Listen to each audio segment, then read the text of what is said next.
నిజంగా వేసేసి అన్న ఆనందంలో ఉన్నా నేను అంటున్నాడు.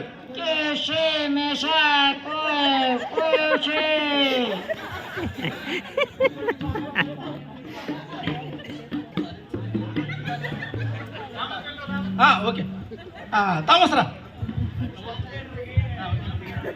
హలో చెప్పండి అయ్యగారు. నాకు అడ్డం ఎట్లా ఉంది, నేను ఎట్లా ఉన్నాను, మీరు ఎవరు చెప్పలేదు నాకు అంటున్నారు అయ్యగారు. బాగుందంట అయ్యగారు.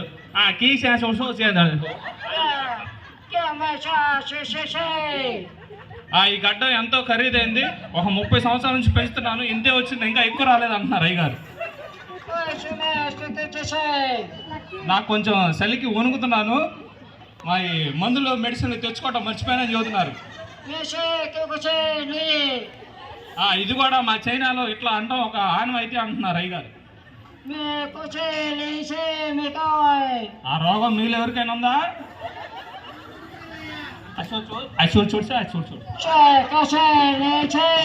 ఓకే, ఎవరికి లేకపోతే ఇబ్బంది లేదు అంటున్నారు అయ్యగారు.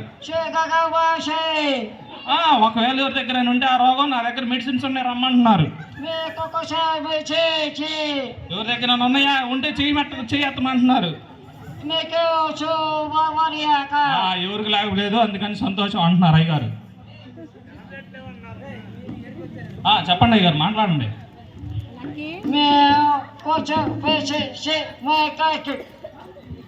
అయ్యగారు ఎవరన్నా మీతో మాట్లాడదాం అనుకుంటున్నారు కానీ టైం లేదని చెప్పి కొంచెం క్లుప్తంగా మాట్లాడదాం అనుకుంటున్నారు. ఏడకు వచ్చినప్పుడు ఇందాకలా ఏది పకోడీ ఏదో ఇచ్చారంట, అది అయ్యగారికి నచ్చలేదని చెబుతున్నారు.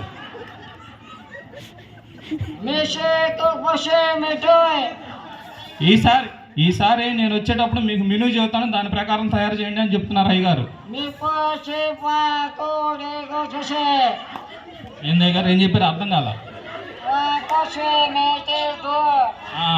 ఏదో అన్నారు అయ్యగారు, నాకు కూడా అర్థం కాలేదు. మళ్ళీ ఒక్క నిమిషం.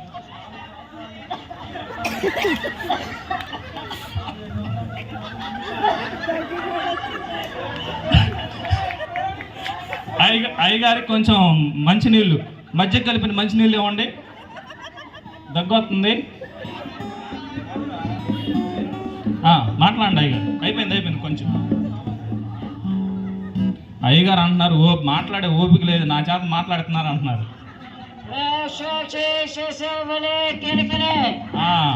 మీరందరూ కూడా ఆ పకోడీ తిని శుభ్రంగా ఉండండి, నాకు ఆ పకోడీ పడలేదు అంటున్నారు అయ్యగారు. అసలు దాన్ని నా దగ్గర కూడా తేవద్దు అంటున్నారు. అసలు ఈసారి పెడితే ఒప్పుకొని అంటున్నారు. ఈసారి నాకు కనపడినా కానీ ఒప్పుకొని అంటున్నారు అయ్యగారు. అయ్యగారు ఒక పాట పాడతారు. ఆ పాట అర్థం కాదు, మీ ఓపిక ఎంతానంటే పాడతారు అయ్యగారు. చాలంట. వెళ్ళొస్తాను, ఈసారి అవకాశం ఉంటే కలుస్తాను అంటున్నారు.